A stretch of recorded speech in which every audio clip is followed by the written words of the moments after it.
of sessions on technology powering payments, policy implications, and real-world practice of digital payments. In today's session, we have Renuka Kumar of University of Michigan, who will be presenting on her paper titled Security Analysis of Unified Payment Interface and Payment Apps in India, which did a detailed security analysis of UPI protocol by reverse engineering the design of this protocol and through 7 popular UPI apps, and discovered previously unreported multi-factor authentication design level flaws in the UPI 1.0 specification. They also had reported multiple CVEs. We'll have the talk by Renuka first, and then we'll have Anand Venkatnarayanan and Abhay Rana discuss the paper, followed by an audience Q&A. Audience Q&A will be with Renuka and her co-authors, Srish Kishore and Professor Atul Prakash. People joining via Zoom are requested to post their questions on the Q&A section. People joining on via YouTube can use the chat section. We'll have them answered here. Please keep your question limited to the context of the paper being discussed. And in case if you are planning to write about the paper, please get in touch with Renuka to avoid misinterpreting or misreporting her work. Over to you, Renuka. All right. Thank you, Srikanth, for having us here and giving us this forum to share our work. And I'm extremely excited to see the earnestness that we all share in, seeing mobile, payments grow securely in India. So I'll just share my screen right now so I can share the presentation with you all.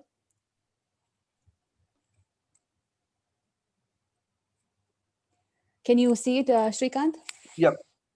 Okay. So I'll first go into the talk and we'll be happy to take questions in the end. So this research started in 2017 after BHIM was released, and it was a collaboration with Professor Prakash and my colleagues Srish and Haulu. Srish was a primary point of contact for this work for me in India. So we all know that India was predominantly a cash-based economy, and while payment apps existed, they were not that popular.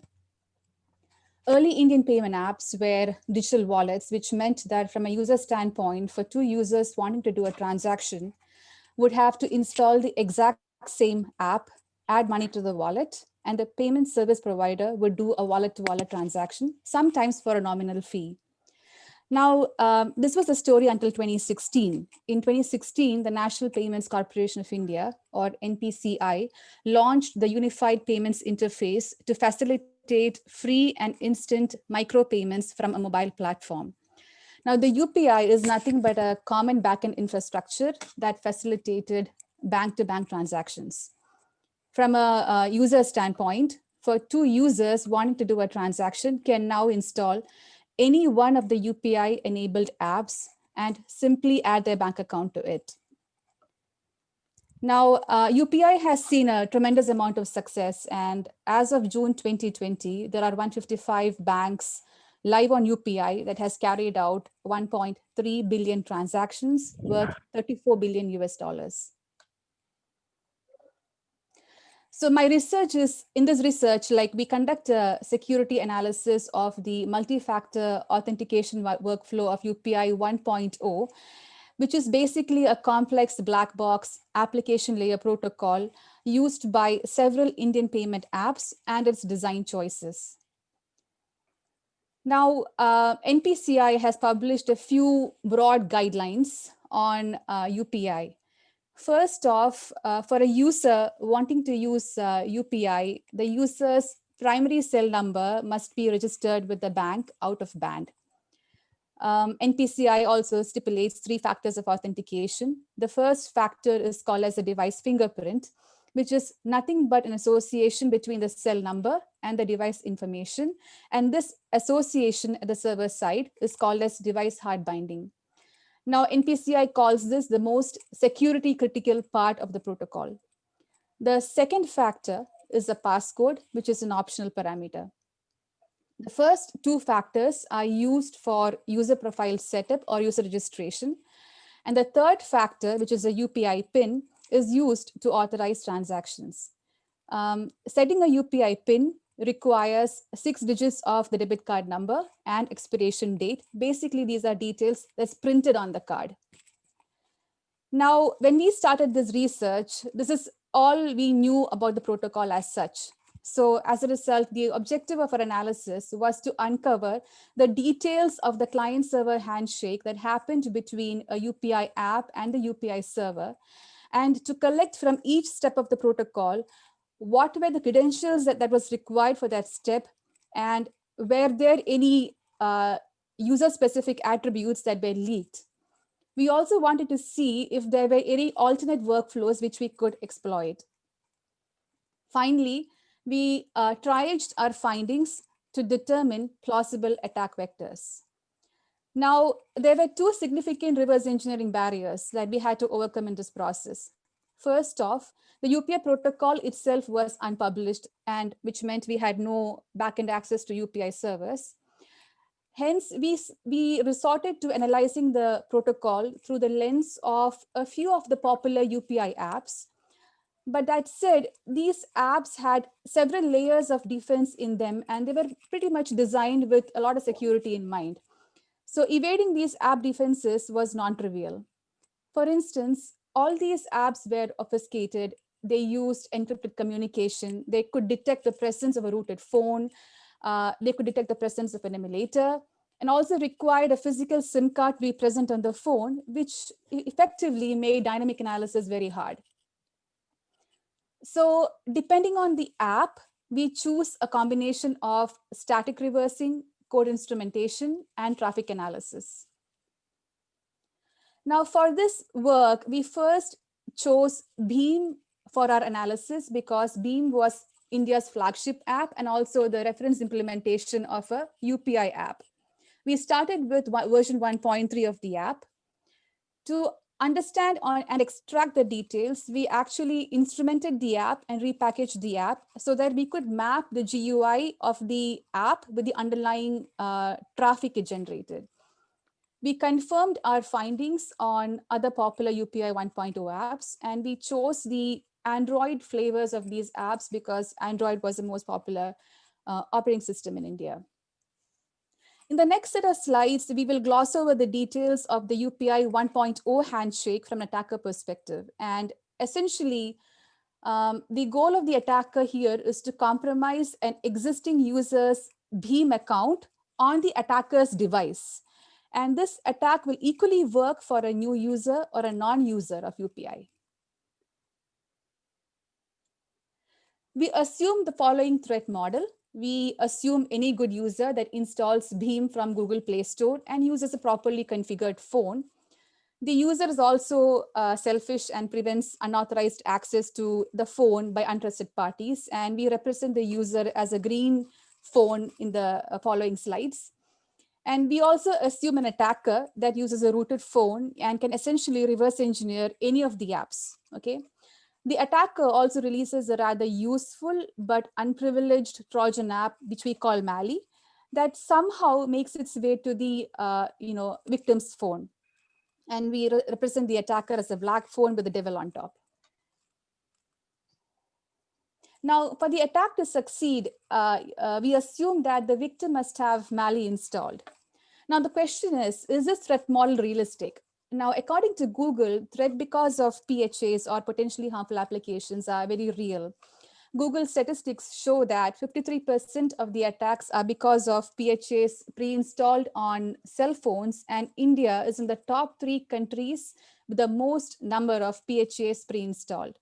That said, for an attacker that does not want to use Mali can simply resort to social engineering attacks. And what you see on top is the victim's device with Mali in it. We next look at how to attack the user profile workflow or the user registration workflow, essentially by compromising the device fingerprint and the passcode. We first detail the device hard binding workflow, the default workflow that happens in UPI. And then we peel through each layer of the protocol and examine from an attacker perspective how an attacker can essentially compromise the workflow to finally launch an attack on an existing user. On the left is the Beam client, and on the right is the UPI server. The Beam client on a user's device first grabs the user's device details and sends it to the UPI server. The UPI server saves the device information and sends a registration token back to the client. How does this look under the hood? On the left is a screenshot of the GUI that generates the traffic, and on the right is the UPI server. The client app first sends the device ID, OS, version, manufacturer, and model in UPI 1.0 to the UPI server, and the server returns the registration token. Subsequently, Beam app on the user's device automatically reads a user's cell phone from the device and sends an SMS containing the registration token to the UPI server. Now, what you see here on the right is a Beam app that presents the user a list of SIM cards to choose from. And once the user makes his choice, the registration token is sent to the UPI server as an SMS, and the Beam client waits for an SMS delivery confirmation from the UPI server. Subsequently, the UPI server verifies the cell number that it received as the SMS, and it then sends a device binding successful message to Beam client. So what you see here is that once the SMS delivery confirmation is obtained, the client actually sends an HTTP GET request to verify the binding to the UPI server. And the UPI server returns a message that says that the binding is actually successful. And this account is the account of a new user. And he indicates that by setting a flag called user account exists. Now let's examine the same workflow from an attacker perspective. From an attacker standpoint, this step 2 of the protocol is inherently more secure than a traditional OTP-based verification, because for an attacker to verify attacker to compromise step 2 of the protocol, attacker has to essentially compromise the protections provided by the cell phone company. So initially we were stumped at this point, but we later found out that UPI has an alternate workflow that gets triggered when step 2, which is a send SMS step of the protocol, actually fails. This failure can be induced by either putting the device in airplane mode or having a phone with insufficient SMS balance, and we have tried both. In the alternate workflow, what happens at that point is that the attacker is prompted with a screen to enter a cell number. An attacker can simply choose to enter a victim cell number to essentially bind the attacker's device to a victim's phone. This cell number that is entered is sent as a HTTP message along with the token to the UPI server. What you see here on the right is the client screen for entering the cell number. The cell number with the token is sent as HTTP message to UPI server. And the UPI server now sends an SMS-based OTP to the client. Essentially, to break the device binding, now because the UPI server sends the OTP to the victim and not the attacker needs some means to leak the OTP. Now, there's two ways that he can do this. One, and the obvious way is to do social engineering, all right? Or what we do in our case is that we have Mali with receive SMS permissions that can intercept the OTP, and this OTP is forwarded to the attacker.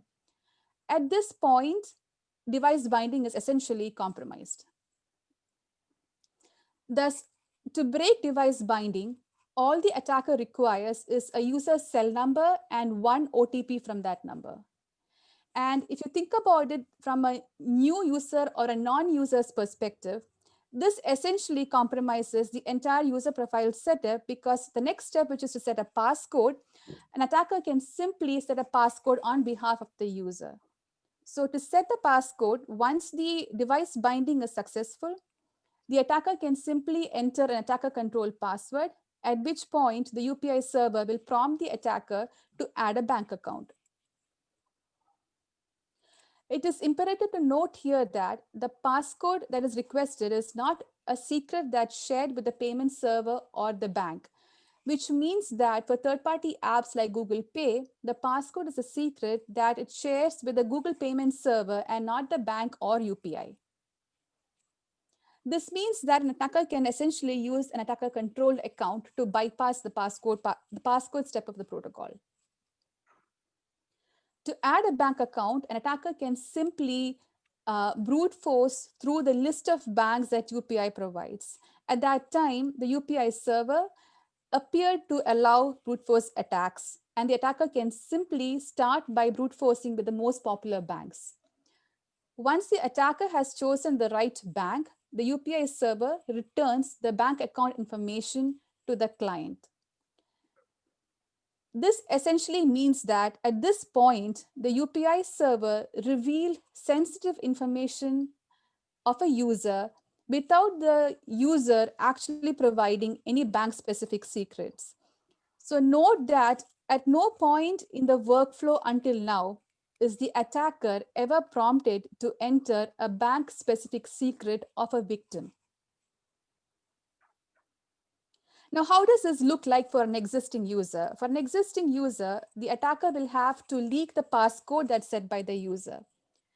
Our paper talks about a couple of approaches, but one approach that we had taken at that time was to use an overlay on Beam's passcode entry screen, which required no additional permissions on behalf of Mali. So once Mali intercepts the passcode is forwarded to the attacker.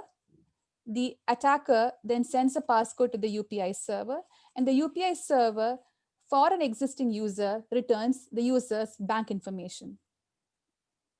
Thus, an attacker can sync an existing user's bank account without providing any bank-specific secrets. Let's now see a demo of an attack on an existing user. A few preconditions for the attack. We, as an attacker, we disabled Beam's client-side defenses and installed a repackaged version of Beam on the attacker's device. We assume that the victim's device is already compromised with Mali. Now, for the attack to start, the attacker must first learn of a user's cell number. Now, the paper talks about a way you can do this starting with no knowledge of a user. But that said, cell number is not really a secret in India and it's widely circulated. Let's just quickly see the attack now. On the right side is the user's device or the victim's device, and on the left side is the attacker device. The victim enters the passcode. The Trojan running on the victim's phone intercepts the passcode. The victim is an already existing user of Beam and has got his ICICI account added to the Beam app. What you see in the background is the Trojan app, what you'll see soon. So that's the Trojan app. Now, the attacker uses the repackaged version of Beam and is setting up Beam for the very first time. Beam allows the attacker to choose a SIM of his choice. And once the attacker chooses his SIM, the SMS is sent with the token to the UPI server. Essentially, in this case, that step of the workflow will fail.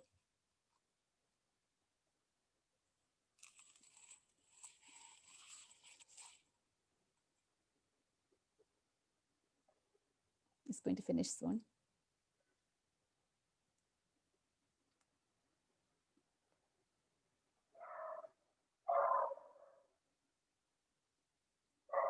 And once the SMS fails, the attacker is prompted to enter.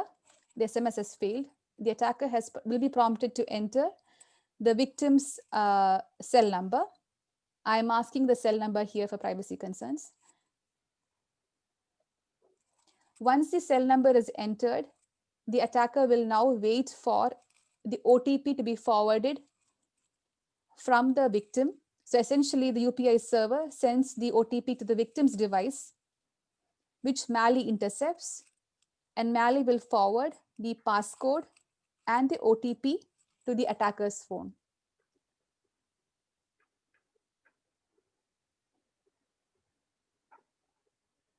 That's the OTP. You should see the attacker receive the OTP on the left.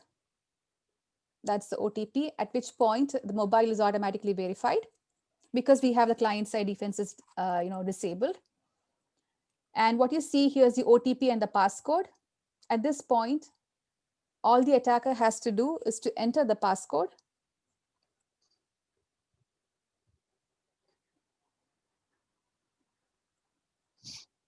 Attacker keys in the passcode.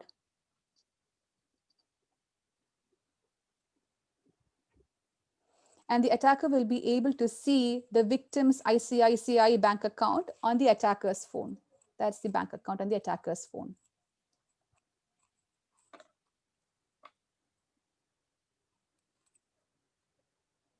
Okay, so at this point, technically the attacker has compromised the user's registration workflow, but the attacker is still not able to do a transaction. Now, to do a transaction, the attacker will require UPI PIN. And what we found at that time was that the UPI PIN could be leaked the exact same way as a passcode could be leaked. But that said, setting a UPI PIN requires only the partial debit card information printed on the card.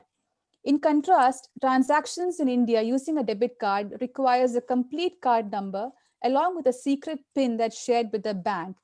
And for UPI, requiring the printed information is definitely a lower bar in India. So what's the damage? Unlike mobile wallets, where money may be lost or stolen from the wallet, here the attacker can completely empty a user's bank account. Now the question is, has this been exploited yet? We have seen a lot of reports regarding hacks on UPI apps, but what we are not clear about are the timelines and the details on the UPI version that led to a compromise, and still a speculation for us what the details are of those attacks. We did a responsible disclosure of the UPI 1.2 vulnerabilities to certain and NCIIPC in June and in October of 2017. And we withheld the publication because we didn't have a tangible response from them. So we went ahead and filed for CVEs with CERT US, and we got the four following CVEs. We also reported all the PII leaks that we found in payment apps to the respective app vendors, and we went ahead and got CVs for that as well. We also got a 5K bounty from Samsung for the same. UPI 2.0 was released in August 2018, and we confirmed that NPCI did address the weak device binding mechanism that we used for our exploit. Essentially, the alternate workflow, OTP-based verification workflow that was there in the 1.0 design was removed. But the other pitfalls still remain, including the sensitive bank leak to the client. So we are currently in the process of exploring UPI 2.0, but we have not found any exploits as yet. But I quickly want to show you a packet capture of the UPI handshake as seen through Paytm. What you see here is the device details that's sent to the UPI server as it stands, as we got it, I think July 2019, not today, July 2019. The device details sent includes the user's location, network type, IMEI number, SIM number, and essentially UPI seems to be collecting more device details in 2.2, possibly to make the device binding more secure. And what we see here is that when the user is verified, the user profile step of the handshake actually returns the complete banking information in the clear to the client. So what this means essentially is that the account number and the banking details of a user is potentially available to a third-party service provider. And if this third-party service provider, for whatever reason, is compromised, we don't know what the implications are of that. There are 155 UPI apps, and an attacker can use any one of the apps to leak the information. We did a disclosure of the PII leak to CERT India in December 2018, but we didn't hear back from them. So recently, after Usenix, NPCI has reached out to us in August 2020, and we are in the process of discussing the vulnerabilities with them. We have also notified to them the concerns regarding the bank account number, which is returned to the client without having to provide banking credentials. And NPCI has also acknowledged the UPI 1.0 vulnerability, and apparently they had already fixed this in October 2017, which we were not aware of due to a lag in the reporting process. So finally, to wrap up the talk, a few key takeaways. NPCI relies on security by obscurity in their design of the protocol, and it's rather concerning because in the event of a compromise or an incident, we don't know how to assess. The assumptions are rather unclear. So does NPCI rely on server-side security or client-side security, or a combination of both? It's essential that we factor in the limitations of Android and the nuances that happen as a result of user behavior into the design of such a pervasive protocol. And the third point, UPI had added the alternate workflow as a feature, if you remember right, in 1.2, but the OTP based workflows are well known to be compromisable. And what we see is that a lot of the payment app vendors even now rely on workflows that use OTP. UPI 2.2 seems to address that and appears to require send SMS, which is definitely better than OTP based verification that we see in 1.0. It definitely makes the attack harder. But that said, security is a moving target and concerns remain. For instance, like we mentioned earlier, any of the apps could be reverse engineered, or the attacker could simply resort to a SIM fraud, or essentially the third-party server could have bugs that could be exploited or compromised, which we saw, for instance, in a recent data breach of Beam accounts. So that said, we call for a proper security vetting of the protocol, given that NPCI plans to make UPI global. And that's it. Thank you. Thanks, Shanika. Now we'll have Abhay Rana for his comments. Thanks a lot. This was really interesting. I'd been following along your research previously as well. It was published. Thanks, I think, to Shrikant for highlighting it. So since I had a few questions first on the submission process itself. How was the NPCA response in terms of fixing these issues, or responding responsibly to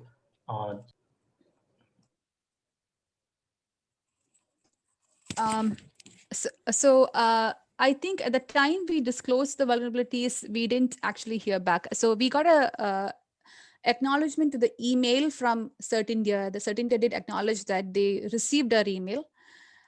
We did not hear back from NPCI. And then I think the step 2 attempt, I reached out to this NCII PC body, and that was pretty much at that time no response. So which is why we withheld the publication until we could ascertain that the vulnerabilities were actually addressed. And you mentioned the level of PII information that is accessible currently to both PSPs, as well as the amount of PII information that is accessible with just a single SMS, essentially, even after the OTP fix. I currently, for example, just need to send an SMS from your device to get access to your current bank account information and other information, as you mentioned. Uh, any implications, like real life implications for these attacks, if, for example, an attacker gets access to my banking information? So but simple not thing the. Yeah, go ahead. Not the. That's it. Actually, I think you broke up a bit. Yeah, Nemo, your voice is breaking a bit. Sorry, my internet connection's being finicky today. But yeah, my question was, if we just consider the first half of the attack and ignore the UPI pin itself, as you mentioned, where I'm able to, the attacker, by either receiving the SMS or sending the SMS uh, as part of breaking the device binding process, I get access to, for example, the bank account information of the customer, or potentially the transaction information as well. Uh, what are the potential implications of this? For example, like if I don't have the ability to empty out the bank account, what else can we do? So essentially, if you think about it, there's one alternate workflow in Beam that allows you to reset the passcode using a user's bank account number. So if the attacker does not know the bank account information, essentially there is a channel within the app itself that could potentially give the attacker a way to get that information. So it makes the passcode step, it's potentially a loophole there to bypass the passcode based authentication in Beam, for instance. So that's it allows automatability. Like you don't have to rely on too much of social engineering essentially, but you could find the information from the app itself, is what I was thinking. Right. And I had a question on the, you mentioned issues with Samsung Pay itself. Was Samsung Pay evaluated as part of the UPI protocol here, or was it something else? I'm not sure. No, it was something else. It was actually a debit card leak. So that's the other thing. So most of these apps, if you look at it, I don't want to quote any names. A lot of these apps allowed leaks of personal information, card numbers, Aadhaar card numbers, driver's license information. And some of this information can also facilitate, bypassing the KYC process for an attacker, for instance. So we had reported a whole bunch of those leaks to a lot of the app vendors, and Samsung did request us to withhold public disclosure until they addressed it. So they were very respectful of the process. Thanks. And since you've mentioned there are 155 different applications, and each among the apps that you worked with, was the device binding process itself vastly different or slightly different, or what's the variance between the apps themselves in terms of security? So UPI uses a common library. So most of these apps, at least what we saw, had the similar process. The URLs in some cases, for example, Paytm, I think the way it's routed is probably different. So the URLs in some cases appear different. For some apps, we could not capture the network flow because Google Pay, for instance, it has SSL pinning. So we could not bypass the network flow and essentially capture the clear text traffic. So, but I think in at least in 1.0, because the library is the same, most of these apps had a similar process. Certain apps do collect a little bit more information, which I think is not necessarily for UPI. It could be for the app, third-party vendor itself. So I don't know, for instance, in the Paytm dump I showed you, how much of that is used for Paytm versus how much of that UPI requires. So that is still a black box to us. We don't know that as much. But at least in the earlier versions of the app, we did see a lot of patterns, similar patterns. I think you mentioned how the design level assumptions that UPI takes are not published or documented anywhere in terms of what's the threat model here, or what's the assumptions that an attacker has, or what's the design guidelines that are being followed in this case. Thanks. Shrikant, back to you. Okay. Anand, you want to go next? Yeah. So Renuka, one of the things that I was looking at your paper, it is clear to me that device binding, you have a problem in general with the device binding, the way which it is done. Isn't that right? And most of the source of issues come because of the device binding process. So actually, let me think about it. And the thing is, the device binding as an OTP, the OTP based approach to device binding, I do not agree to that process at all, essentially somewhere. But I was thinking about this and I realized that if assume that device binding did not exist at all, then it's a cakewalk for the attacker. So there's a certain layer of protection I think the binding process gives an attacker, but I think the assumptions there I don't somewhere agree with, because the protocol assumes that the possession of a device means the user is correct somewhere. So they think of the user as the device itself, essentially somewhere. And SMS, I don't know whether, I mean, is SMS based device binding mechanism sturdy enough is questionable. So not having the binding process itself, I think, makes it very easy for an attacker. Okay. So, now I'll ask a different question, because I've been investigating about close to 7,000 odd phishing attacks that have been happening as a large data set across the last year. And one of the things that it actually comes to me very clearly is that irrespective of the educational background, people keep falling for the phishing attacks. Okay, right. and I can see a process almost like a script that we have kind of analyzed about how a phisher works. And the first thing that we noticed is that everyone calls a mobile number first. Okay, and mobile numbers are not a secret in India, as you rightly pointed out. But it so happens that people almost can make a guess whether a bank account is attached to a mobile account or not by going to some of the banks which allow OTP mobile-based login. Okay, so for instance, recently we saw about 3 or 4 days back about a bunch of scammers who were using ICICIbank.com to do a mobile number login. They basically get a list. So if you look at what has happened on the phishing side is, we see a portfolio management kind of an attack. It's getting pretty sophisticated. So you have a spammers network, and they basically get 1,000 mobile numbers in one bunch. Okay, and every mobile number becomes like a project, right? So it's like a project state. Mobile number A obtained, mobile number B, check on ICICIbank.com, check on SBI.com, a whole bunch of things using whether a bank account is connected to it, and then call people, and then there is a script, and then at the end of it, the script branches out into 4 or 5 different flow charts and diagrams. I mean, at the end of it, when it comes to it, comes Beam and all of these attacks. So what they actually do is, the device binding process itself is basically an attack vector for the scammers, where they basically walk through it. And of course, you can come and say phishing is a very common thing. People have to protect against it.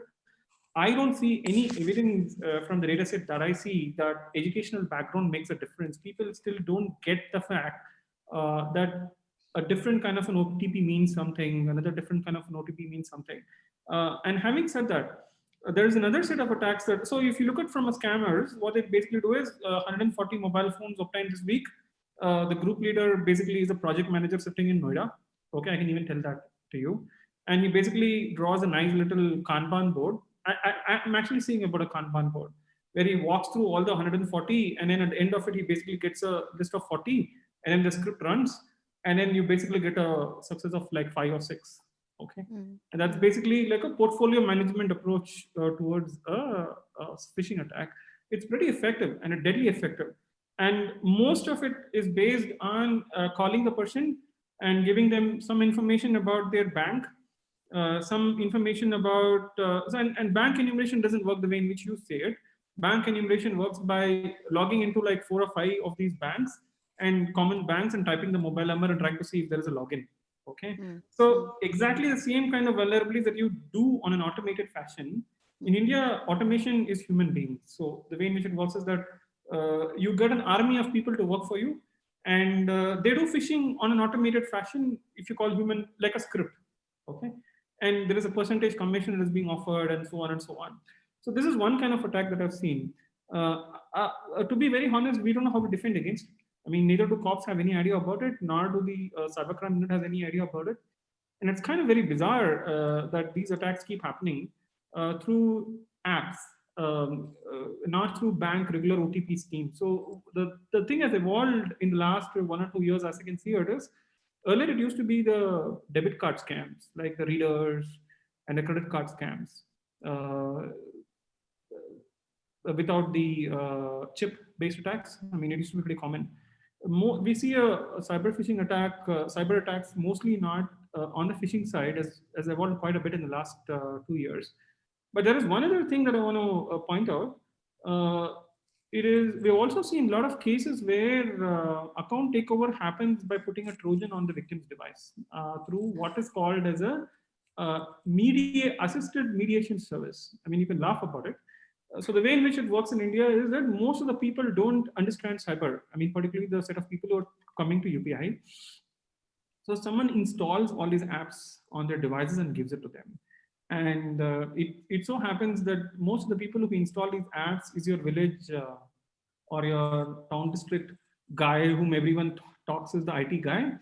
And you'd be surprised to know how many of those people actually install viral and rats on their Android devices.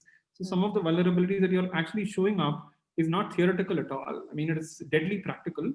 And I've also seen cases where Paytm was worried about these malware to such an extent that they actually, when the application starts, they actually have a list of blacklisted apps, which includes TeamViewer and a whole bunch of these things, and they don't actually start until this thing comes up.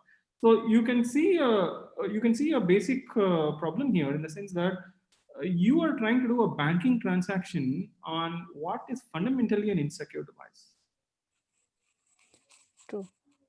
I mean, Android being Android, and then we also see a large number of pre-installed Android stuff that is coming all over, and which has pre-installed apps.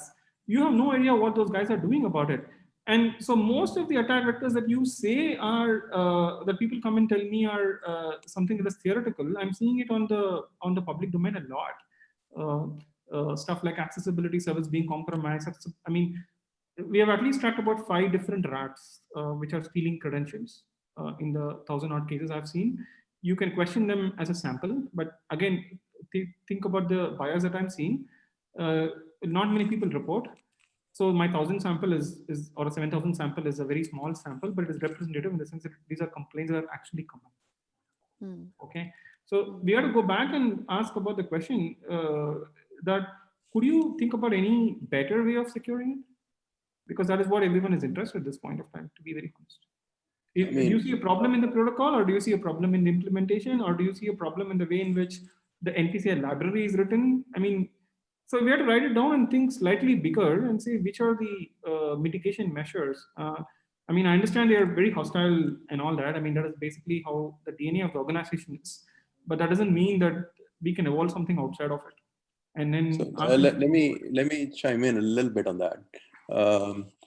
So I think the step that would really help is, so if NPCI were to at least present the logical design of the client side authentication mechanism. So it doesn't, I mean, even if they kind of, have some reservations about publishing the exact details, I think a logical design would still help, because you can then analyze the logical design from a security perspective and say, okay, assuming the implementation is correct of that logical design, what guarantees does it provide and what does it stand on? So for example, does it, now from the news in the wild, it seems like from what you're saying is that apparently they're able to set up a UPI app on a different phone than the victims without having the corresponding SIM card cloned, for example, right? Correct. And now that kind of goes against the, I think the claims that NPCI makes about the protocol. Like, I think what they're saying is that, well, like in our case, we discovered this alternate workflow, but that's been closed. Now the question still remains that have somehow others have found workflows that even we are not aware of at this point, right? Because I mean, hackers reverse engineer, it's not just security researchers. And but there's a significant difference here. There are open questions at this point. The significant difference is these are not hackers. So that is basically what I was coming to the organization part. These are 8 standard pass outs in UP. Okay. No, yeah, I agree. The people who are running the show are that, but they might have, somewhere on the black market, and sort of deep net, the information gets shared. Correct. There's also a YouTube channel for it with support networks. Yeah. So, and we don't know. I mean, I think the problem is that, so I mean, we are talking to NPCI. So at least now, I think for our research group, we have some high-level contacts at NPCI security team. And we intend to follow up with them kind of to at least sensitize to potential concerns. And I think I'm hopeful that they'll be receptive. We had a good dialogue initially over the past week with them. So that's a good sign. I think the change that I think is required a little bit from posture perspective is that I think companies have to realize and governments have to realize that security, like absolute security, is not possible in general, right? So it always stands on assumptions, and it's a moving target in terms of what the attacker's capability are. But at least be open to input and engage with the research community to help improve the protocols, essentially. And I mean, vulnerabilities get found in every product out there. Nothing is 100% secure. Everything stands on assumptions. It's just a question of how hard is it to break the assumptions at the end of the day. And I think you've got to be realistic on that front, that, so if Android has weaknesses, you got to recognize that in the design of the protocol. And one thing, like, for example, I'm kind of hoping for is that the protocol provides some end-to-end security, something that's like, rather than something with multiple hops in between, where, for example, down the road, for example, if a PSP gets compromised or an employee at a PSP,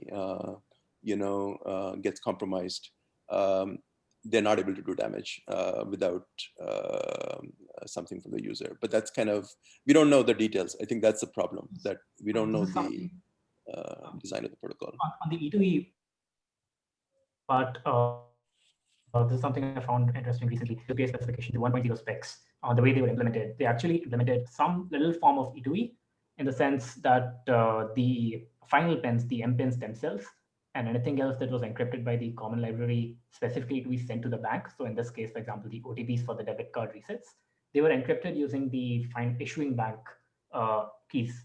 However, the design has changed since, because it makes it harder. E2E implementation makes it. Yeah, I mean, that would be a good thing. So PCI, yeah, so they if went the back OTP, from that. Yeah, that would be a good change. So if the bank is issuing some sort of secret, like an OTP, and is going to the user's device, bypassing the PSP, and on the response back, also the PSP doesn't get to see it because it's encrypted. So these are the kind of things that need to be done. And it would really be nice to see a logical design of the protocol, not necessarily the implementation. So you don't need a detailed walkthrough through every message, format if they're worried about potential hacks.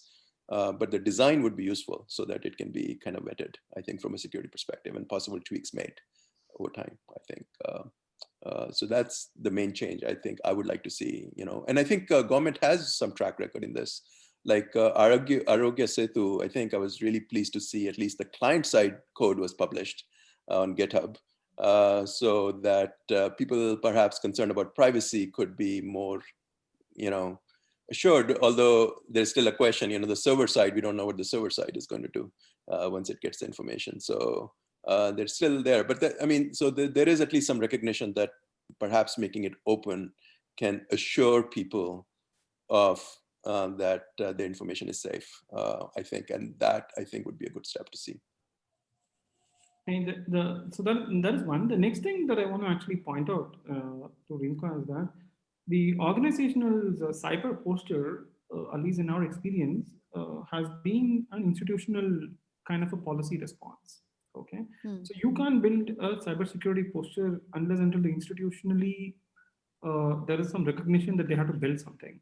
I mean, the saying that we have in cyber is all offense is technical, but all defense is political. I mean, in a way of saying that it is basically a bureaucratic setup that you need on your side to come back and say that, look, we are responding in a certain way in that, right? What has been your experience on the bureaucratic side, both since you involved with it? I mean, see, just like how I explained to you that attackers also have a bureaucracy. I mean, like I explained to you the portfolio approach, there is basically a group, there is a target, there is a project manager. That's how the matrix is built, right? And what we also want to know is any successful cybersecurity posture requires an organization and bureaucracy on the defense side. And that's fundamentally a political decision. When I say political, not political party kind of a decision, it's essentially an organizational, political kind of a decision. Do you see a better cyber posture as you had been engaging with them for a while? Yeah, I understand your question, Anand. It's a tricky question to answer, though. Precisely for the bureaucracy part of it, let me say that too. But I think in general, I would want Indian vendors, app vendors, to be a little bit more receptive to disclosures. And I think engaging with them has been pretty difficult in the last 3 years, I would say. And I think sometimes it's the responses are borderline, very defensive responses. And I think they're not even willing to read our disclosures at some points. So I would expect, I think, companies to consider disclosures as a way to improve their product offerings, as opposed to thinking that someone is pointing fingers at them, for instance. So in general, I think the responses that I've gotten from pretty much everybody except Samsung was a little bit of a disappointment in that sense. Okay. Yeah. Also, Dr. Atul, do you have any other take on it? No, I think that's about right. I think the problem is that if you think of a vulnerability report as a negative knock, Yeah. right, and management then thinks, okay, so my product is not secure, and I'm going to get negative feedback from my boss. That's a problem, because then the tendency would be to push back on the report and not perhaps even engage with the people, because we've seen a case where Renuka was trying to publish a vulnerability report, report it to the vendor. They said no, it's not a true vulnerability or whatever. Okay, and then she was trying to get it published publicly, so she said, okay, if this is not a true vulnerability, maybe I can put it out publicly. And at that point, they threatened with a lawsuit that this is really serious. You should not put it out publicly. So it was like trying to have it both ways, and that's like a problem if you from a research perspective. I mean, we are researchers, and our goal is to help these companies secure their products before somebody else exploits them and improve the design. That's what we're trying to do. And I think a little more thank you would be helpful to people who are trying to. Yeah, because it is the same thing that I actually get from the law enforcement side also, because they don't actually respond to anything. None of the companies respond to anything. The only thing, unfortunately, they can do is send a bunch of notices. But what good is a notice for a cop who's not as sophisticated as you and Renuka? I mean, So I think the change in the process that you're asking for would be that maybe instructing the defense side, the people who are responsible for security of these products, to first always thank the people who are acknowledge and thank the people who are reporting vulnerabilities, whether the vulnerability they agree or disagree, and really engage in a dialogue, and then also notify the people when the issue has been closed. And at that point, then, and there should be maybe a 3-month window, or a 1-month window for you to address the vulnerability. And after that, people who are reporting it should be free to make it public at that point, right? Unless there's a really, really serious vulnerability, acknowledged vulnerability, which takes more time to fix. But kind of set that process so that researchers can have can do a responsible disclosure at some point and get credit. And yet the defense side also is encouraging more of that feedback loop, because nobody can make systems secure completely. And, there are a lot of clever people around who will find loopholes if there's money to be made. I think that's the issue. Okay. I want to point out 2 things. One is that when you mention bureaucracy, it's not just bureaucracy of one central organization in this case. If you want to report vulnerabilities, now there are 155 UPI applications that you need to ensure are secure. So it's not just one centralized vendor in this case. There are hundreds of different vendors who all need to have their own vulnerability disclosure process. And I think this is where NPCI can easily step up and say, for example, they already have certain set of guidelines that all of these apps need to follow. They need to follow a pen test cycle, for example, for every major release. Yeah, They need to step up right. and say, So I think one thing to start, I think, I think your group can probably do that research, is find a list of vulnerabilities that each product has listed on their website in the past. Okay, if you go to Google or every other product outside the world, right, outside in the US or anything, you will see vulnerability disclosures on Android, on every other system. Now take a look at the Indian apps, right? And if you see 0 in the past, that means the process is probably not right. Okay, every product should have some vulnerabilities in the past. Like, it's very unlikely that something was designed with security right from scratch. Okay, so yeah. So if something claims to have 0 vulnerability in the last 3 years, probably the reporting process is broken, is what I would argue. And that may require a fix. It's not a negative to have some vulnerabilities. What's negative is not to acknowledge them and not to let people know that you have a process for reporting. Okay, Shrikant, I have nothing more. Okay, Nemo, you said a couple of things, right? You were on one. Yeah, just a lot of these different banks are really small scale, and all of these have the exact same level of access to UPI as any large bank. And clearly, from what we know, the security posture that these banks have is not exactly the same as, for example, that an HDFC would have.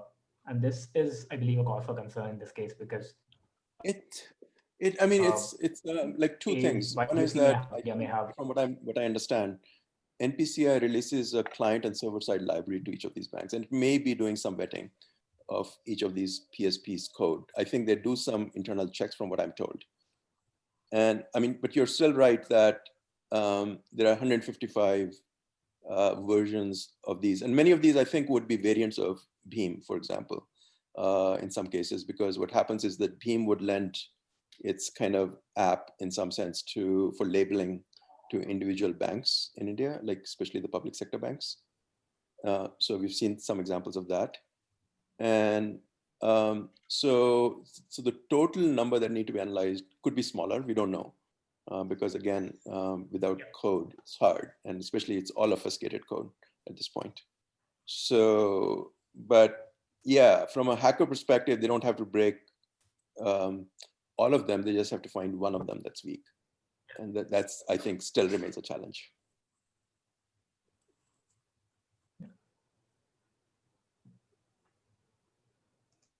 that's mostly it from my side. Okay, there was one audience question probably on one of these slides. The question is, Mali can only retrieve the passcode if it has draw on top permissions in Android. These are hard to provide. So the exploit that we do does not require any additional permissions, and the paper actually talks about which CV we are exploiting. So in that case, Mali only required internet permission, which is basically a normal permission, and the receive SMS permission to pretty much intercept the OTP. But we did not require any permissions for intercepting the passcode. Our initial attacks, go ahead, Dr. Atul. Yeah, Renuka, also maybe just pointing out to the audience that in Android, besides the sort of the subtle way of capturing user input that Renuka is referring to, that kind of is pretty technical. But it turns out that on Android, there's also a permission called accessibility. And often people will, apps will request that and users will grant that permission called accessibility. And Renuka, you can correct me, but accessibility also gives a way to capture user input as well, right? That's right. That's right. So in almost all the cases, all the apps we've looked at, we've been able to, intercept pretty much anything entered on the form on the screen, except for Samsung Pay, because they internally use the TEE-based mechanism to restrict access to their PIN entry screen. But except for Samsung Pay, I think every other app pretty much we found a way to intercept either through accessibility or toast overlays, for instance. Okay, Sheesh probably wants to add something, and let's Sheesh. Yeah, I saw that actually. I'm not sure if he is able to talk, and he didn't. I don't know if he's joined here, but essentially he's saying the same thing. He's saying that we use the toast overlay vulnerability to draw over other apps. That does not require additional permissions.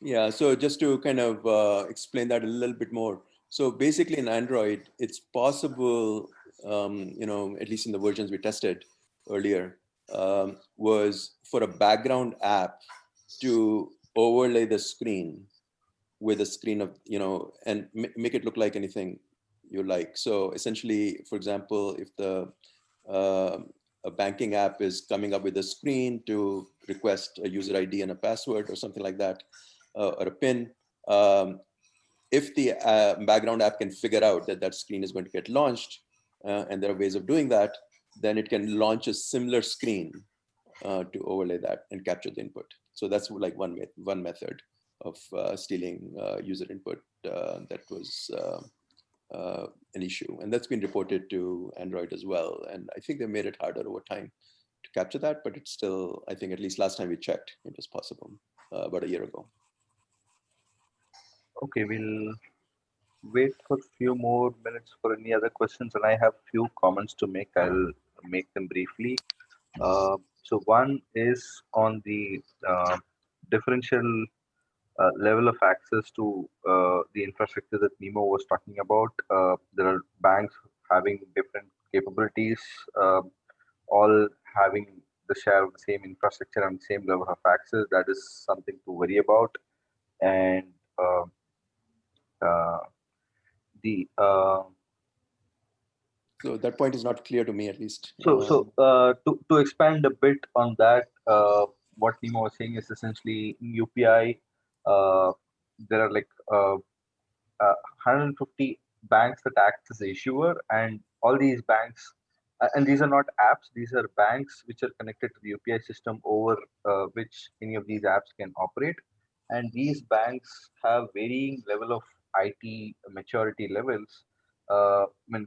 What is same seen as an investment in cybersecurity by say a top public sector bank or a top private sector bank might not be the same case with say a regional rural bank, and all of them having the same degree of access to the UPI infrastructure is a cause of worry. And to your point, sir, on banks letting know the user, I think there is one scenario at least where there is a notification that comes up with ICICI Bank that if you try to register UPI with any app, ICICI from its own end sends an SMS notification to the user saying that, hey, you are using or you or somebody else is trying to register you on a UPI using this particular app, and that kind of gives the user an independent confirmation that at least some activity is going on. And stretching on that, several banks already put in place some kind of issuer limits on withdrawals, and these should be far more user customizable. So, like in the case of cards, we do have an RBI mandate which says that users should be allowed to set their own toggle switches on international usage, online usage, uh, cash withdrawal, and ATM, and so on. Similar toggle switches for UPI should also be made available in the sense that I want to use UPI, but the max that I would spend on UPI is probably like only 5,000 rupees, and that threshold should be configurable by the user, and that kind of goes away, at least takes the monetary risk out of the system, even if the system is compromised, and such efforts could kind of mitigate in a practical sense, though not in a theoretical and technical sense, the risks, but at a practical sense from loss of money. I mean, the scenario of emptying the bank accounts can't happen if such a thing where to exist. And I think there are some banks which kind of do these threshold sets, but these are not standardized, and these have to kind of be made as a regulatory mandate and followed across the system. And this is where the variance between the UPI ecosystem and multiple banks comes in, where different banks kind of treat have their own rules. Some banks are slightly yeah, easier on these restrictions. Some banks are like harder, so harder that it becomes tough to use. Uh, but yeah, these kind of configurable threshold limits, I would say, would go in some way to kind of prevent the after effects from a monetary side, though not from a technical side. Yeah, and these have to be out of band, because if they're in band in the system, then the hacker can also change them. So these have to be set out of band. And I mean, Right. that's another important thing, right? I mean, it has to be directly between the bank and the customer, not through UPI. These limits. I think on a related note, there is a recent mandate, I'm not 100% sure on this, which is that if you register with a new PSP today, you're only allowed to transfer or withdraw money to the tune of 5,000 for the first day over UPI. I've seen it implemented across apps, and I think it's a generalized mandate. I'm not 100% sure on this. Yeah, I mean, that would be good. I mean, the other possibility would be, another possible design could be to kind of escrow the money, for some period of time when there's a transfer, so that there's a chance to back out, or if the bank request the bank if it was unauthorized. So the money, because so the money isn't transferred immediately and then withdrawn, and then it disappears. So there's a chance to kind of do slow down the transfer a little bit, if it's especially for larger transactions. So that could be another step that they could take. Okay, there is one question from YouTube from a person called Security Geek. Want to know about the payment gateway service provider has more loopholes, how to overcome this issue. If anyone report they are not properly responding, and I'm not able to comprehend the question fully, but broadly I think it's on payment gateway service provider having loopholes. I'm not sure. Maybe Nemo, can you add anything specific along these lines, or any attack vectors on gateway service providers? All I can say is payment gateways also have vulnerabilities, and if you'd like to report them, the payment gateways should have a vulnerability disclosure process. And I don't think it's in the current draft guidelines that the current guidelines that RBI has written out for payment gateways, but I'm sure it can be implemented.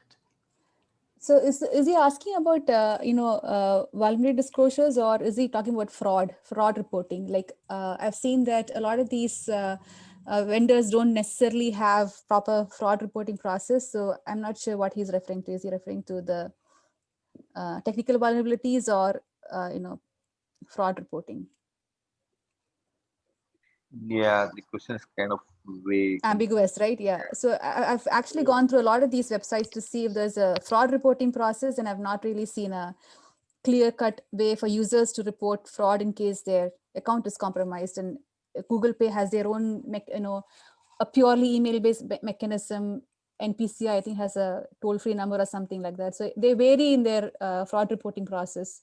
So I'm not really sure. I mean, one thing I also good. I mean, if you're looking at larger issues beyond technical side, it would be good to look at the legal side of it, like liability side of it. Like, for example, if a fraudulent transaction takes place through a UPI app, I think, it's a question of who, is there any protection for the consumer in terms of, and from the bank or from NPCI? And or do they end up disclaiming any liability? So ideally, if the claim is from NPCI that the app cannot simply be set up on a phone without the SIM card, then it would be nice to have that, okay, kind of something along the line that we assume liability if a transaction takes place from an unregistered phone that was not, that is like provably doesn't have the SIM card in it. Right, so I haven't seen that yet. So, I mean, something like that would be nice because, I mean, presumably banks can keep logs of when transactions are requested. They know potentially, the device information from which the transaction was issued. And it can probably be verified by the phone company that whether a SIM card was actually used in that particular device with a particular IMEI number. And so there is, I think, at the message level, at the server side, there is probably information to figure out if the somehow UPI and maybe automating that would be useful. And in that case, it would be nice if consumer is not held liable for the loss. Okay, another question from me to Renika would be that, like, have you studied any other apps, I mean, be it Indian or otherwise, or be it payment or otherwise, which kind of does uh, this kind of device binding? And are there any alternate approaches, particularly on verifying the consumer identity? I mean, need not necessarily be for payments or but are there any other alternate ways on device binding that you've seen any other apps implement? Yeah, actually, I haven't. At least in the apps that I've looked at, I've not studied many US-based apps, and maybe Dr. Atul can tell me if there's device binding in that. But I've not studied from a workflow perspective, not any of the US-based apps. But I've only seen so far this mechanism, the send SMS-based mechanism, mostly in Indian apps. I think a lot of the other places typically use OTP-based verification, and I'm not even sure if they use this shared secret even there. I'm not fond of personally not using any of the mobile apps on my phone ever since I started this research on mobile payments. I don't use any payment apps, essentially. Although, Renuka, you may not be safe because remember that hackers can set up UPI without you being a UPI user. That is true. That is that is true. That's So not a good. yeah, that is true. So yeah. So I mean, I can say a little bit. Like I use Venmo, for example, and I've used a few others like PayPal because I have to pay people, especially these days, where you can't, you want to avoid cash. So like, person who does my gardening, he has PayPal, so I send by PayPal on that, and that is linked to my bank account. So, and there is kind of this latent worry that okay, could my bank account be emptied? If somehow my PayPal account is compromised. So you sort of go through multiple things, like of course having two-factor authentication every time I log in into PayPal. I think the app requires that in general.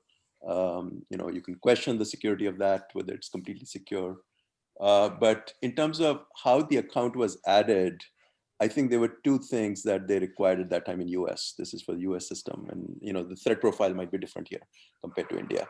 And but they required either logging in, as I recall, directly to your bank. Somehow I think they had some arrangement with the banks directly. So, and I forget whether it was PayPal or Venmo, but I've seen that. And second method, if you didn't want to do that, because I was, if you're hesitant to put your user ID and password and log into a bank site because hey, that could be spoofed too. Then the second solution was that they would on the back end do a small transaction. So they would deposit like 5 cents and 10 cents, and then withdraw 15 cents back, kind of do a small transaction, which they're probably authorized by the banks to be able to do on behalf of the user. And then the user would have to confirm those amounts by logging in directly to the bank through a side channel, through a second channel, like on your bank's website, say from a desktop. So that's kind of done. And I've seen ICICI do that for like if they're trying to, if you're trying to enable money transfer from US bank account to India, then for authenticating the US bank account that you possess it, that's how they today do it. So, and you could argue that's like more end-to-end and therefore perhaps preferred to just relying on device security alone. So, I mean, yeah, I could do that. Shrikant, the simple thing would be to, yeah. Yeah, go ahead. Yeah, I would also like think that a simple thing would be to simply even, have a secret that's shared with the bank, for instance, right? Like device binding, if it's the most critical step of the protocol, I would think at that point that, there's something that's shared with the bank. And I think that essentially is not there. So it could require that the user goes to the bank explicitly to verify the first time, for instance, or when they change their phone, that it requires an additional step for security reasons, maybe even visit a bank. So, or an ATM for that matter, and have some mechanism where the user can ascertain or validate to the bank that they're actually asking for a rebinding or a binding. Okay.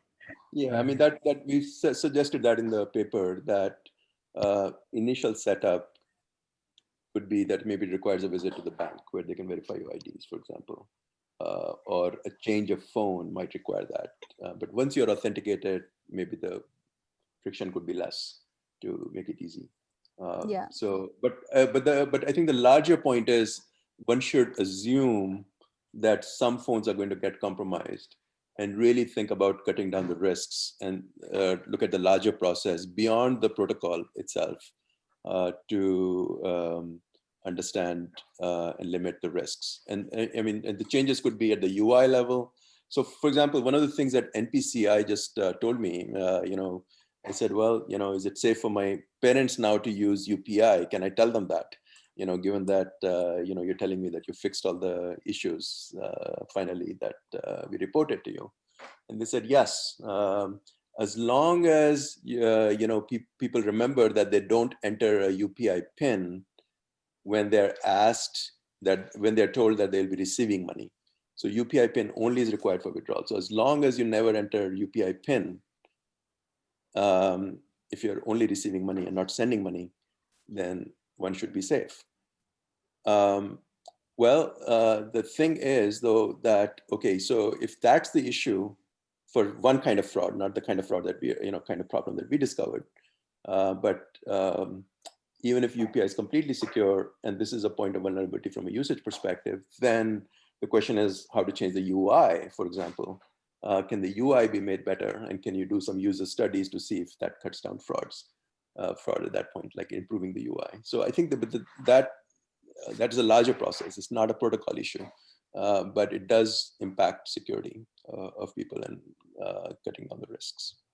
Yeah, I've seen quite a bit of collect requests masquerading as send requests. I see. Yeah, quite a bit of. So what happens is there are different kind of things that I've seen. One is that someone basically tells you that they want to send you money, but in reality, they send you a link which withdraws money from your bank account. People fall for it all the time. It's called as a directional scam, in the sense that they tell you that it is one direction, but in reverse, the link is another direction. Payment gateway link problems is fundamentally that, which is instead of sending you money, they send you a link which takes money from your UPI app. Quite common on the world. Yeah, but I think what I'm told is that if the money is to be withdrawn, you have to enter a PIN from your account. And I think what they were saying is that if somehow users can be educated on that part, that might help. That if somebody promises to send you money, then you will not have to enter a PIN to receive the money. That's what NPCI, It's not what is happening in the real world. So that is no. So in the real world, what happens is that the message that you get is a little confusing, because see, the message below the payment thing is controlled by the attacker, and they can say you will be receiving money. Correct. If you click here, right? And that's not controlled by the bank. Correct. Or in this case, that money is going to be withdrawn from your account. So, and people, so essentially they need to do user studies with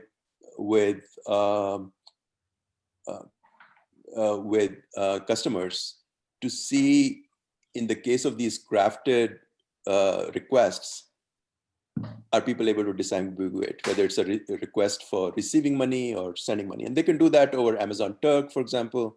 A lot of ways to do these kind of studies, to assess how the UI should be designed so that people are less susceptible to these kind of messages.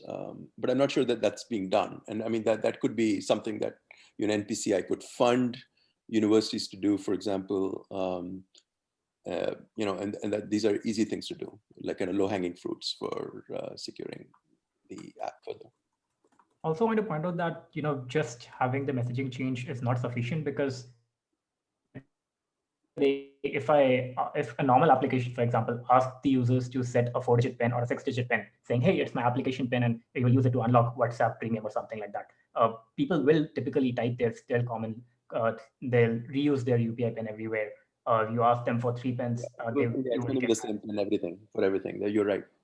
And on top of that, there's research previously published on the usage of common pins across the world, and just by using, I believe, 66 pins, you get to cross 33% of all used pins in previous data sets. So you don't even need that many attempts. Yeah,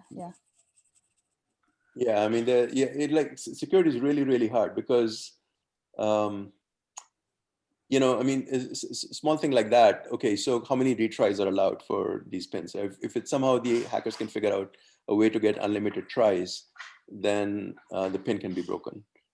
And so it's really, really hard without the details being there in some sense, and testing is really hard.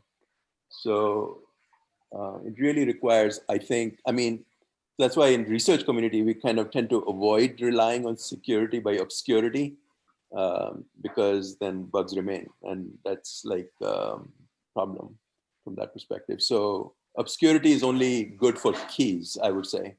Like if you're relying on some secret keys, fine, that's part of the security. But the design itself should be not opaque, because otherwise you get surprises. So 2 questions, I will just make it. So I can tell you the DNA in general, security by obscurity, is fundamentally a defense mechanism for the imposter syndrome of not looking very competent. Okay, that's been my observation for quite some time. So they're just too worried of being called out as idiots. So that's the reason why they do this security by obscurity. Okay, so that is one thing.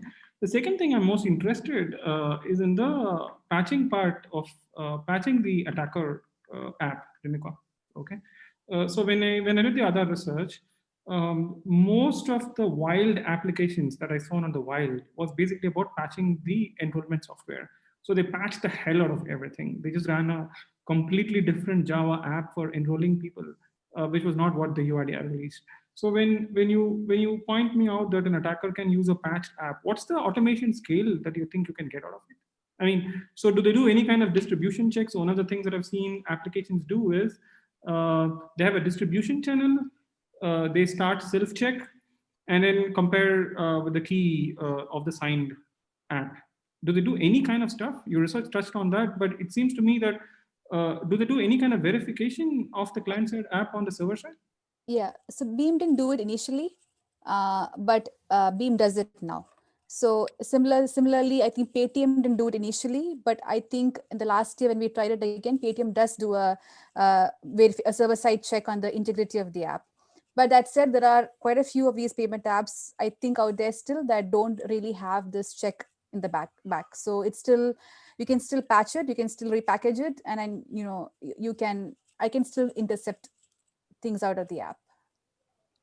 So the thing is that this is not something that NPCI would mandate, right? So in the sense that they might have some instructions to PSPs, but it's really, I think from NPCI perspective, this is an issue between your PSP and the customer. Unfortunately, it impacts the overall security. I think that's the issue that you got. They don't have any guidelines on that. Yeah, I mean, well, I'm sure I mean, I don't know if they have. Yeah. They At least probably in the have document. some guidelines, Yeah. but Yeah.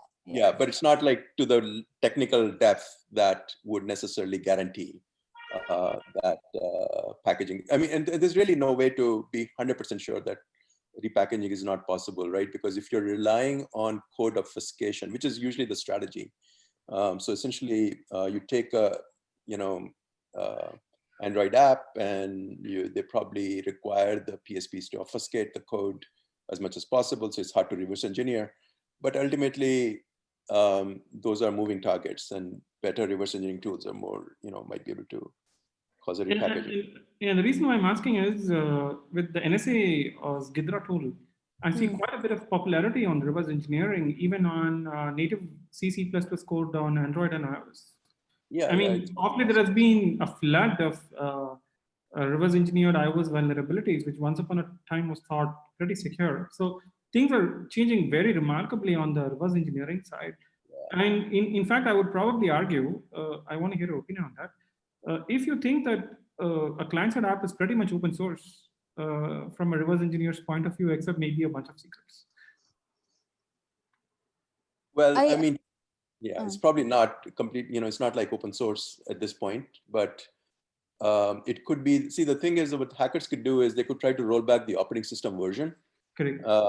Right? And they could try to roll back the app version also, and try to see if the previous old versions were vulnerable. That would still give clues, because the protocols don't change drastically over time. And so, so many ways of trying to get to an understanding of a protocol that's secure. So ideally, you know, it would be good if the assumptions are clear. So for example, if the assumption is that, so I mean, relying on hardware security, for example, is one strategy. I mean, Samsung appears to try to do that with their T, for example, or relying on presence of the SIM card, the hardware SIM card, is another strategy that, okay, that's a building block that you can sort of build on. So as long as that's not compromised somehow, you get some guarantees. But then kind of, I think, acknowledging that there's still risks, because, you know, as you mentioned, that maybe the Android, you know, people might install Trojan apps, which have even more permissions than Mali does, either through other third-party stores and other things. Then you have to look at cutting risks, that if somehow the UPI app on the user device is compromised, or secrets can be stolen, or it can be instructed to do other transactions from a Trojan app, then how to cut the risk at the server side. So I think it's really hard, and you really have to look at the whole process, not just the protocol, to sort of comprehend the risks, kind of realizing that each step could potentially be bypassed with some effort. Okay, we are running out of time. Probably one last question to Professor Atul from Suhan Mukherjee on YouTube. Is the recommendation by Dr. Atul to have a logical design for liability under law, which can then encourage a logical design for security? Reference the example he gave of the app working on an unregistered phone without a SIM. Therefore, we make very specific pointed reference to when, how, and who is liable in different fact situations. Yeah, I mean, that would be nice if there was a linkage there, that, okay, that a very clear statement that, so see, from a customer point of view, they would not distinguish between the bank or the PSP, the bank, and UPI, right? Or NPCI for that matter, right? So see, there are multiple parties involved in this whole transaction. From a customer perspective, that should not really matter. And if their bank offers a service where they have a relationship, it seems like from a customer end, you know, that's the right point to seek redress. But I'm not sure the laws necessarily, or the legal guarantees that the apps provide, give you that protection. I mean, it's worth reading what you sign when you install these apps, what the guarantees are, and I think they're pretty minimal at this point. In US, we have more protection, I believe. Most of the banks will, if there's a fraudulent activity on your account, they assume liability in most cases. They don't try to fight it. They kind of assume the customer is right in some sense and just take it as part of the loss of, sort of annual risk that they take in providing a service. But I think the posture in India is not quite there in that sense. But yeah, so one step could be kind of laying out when banks are willing to assume liability in what situations, and having some way of for them to do that. And if it turns out that liability, how much, it would be nice how much, kind of having some information, public information from at least public sector banks and maybe even private banks, requiring RBI to have banks report on how much customers were compensated each year because of this. And I think, again, I would be suspicious if the amount is zero. That means that policies aren't in favor of the customer in that case. I think we broadly have a regulation on limited liability cutting across payment channels. But I think what UPI adds there is just adding more layers because there are more new parties, and within that ecosystem, you need to have a fine-grained responsibilities between each of these players. So, yeah, I mean, that could be right, but I think from a customer point of view, customer doesn't want to get into fights with 3 entities, right? And they would each disclaim their own. It becomes very hard. So I think from a customer point of view, the interface should be simple. You sort of get your money back within a reasonable period. And if, fraud happens. And then I think it's for the parties to decide how they want to structure their private agreements between themselves, bank, NPCI, and the PSP. I think the PSP is probably owned by the bank. No, it's not owned by the bank, right? It's a third party, right? So there are again multiple gradations there. So there are bank-owned PSPs, there are third-party application providers, all sorts of acronyms that come over. Yeah, but the liability structure isn't clear. And I would say, if I'm installing a PhonePe app, for example, or a Beam app, and then transacting with possibly another bank, which is obviously not Beam itself, say ICICI, and fraud happens on my account, then who do I go to? Yeah, I think there is an error code mapping that we did or we tried to do on, and this is only at the transaction failures, but not on frauds. But probably a similar mapping needs to happen on scenarios for frauds as well, which will kind of evaluate it. And that piece of information has to be public. I mean, even the error codes, something that we kind of collected ad hoc and then classified them, but that has to be coming from the official source in PCI. Yeah, so I mean, if NPCI, for example, were to claim that app cannot be set up on a device without your SIM card, then that, for example, could be a point, okay, they assume liability on that part. If, for example, the vulnerability is not because of that, but because of the PSP failing to authenticate you properly, not follow the guidelines, then they assume liability. And then if a fraudulent transaction happens in your account, then the bank becomes liable. But there's a technical side to it also, that perhaps there could be a UPI 3.0 down the road, which really should look at sort of the larger issue. Can we sort of somehow do more end-to-end security so that flaws in the PSP side don't necessarily propagate to being able to do transactions with the bank. And I think there are ways to do that. We have some ideas. We've done some work on that in the in the context of like Internet of Things. So we had a paper on something called IFTTT. IFFTTT. So this is kind of a protocol that's a server that allows you to connect to your internet devices in your home and run commands on them.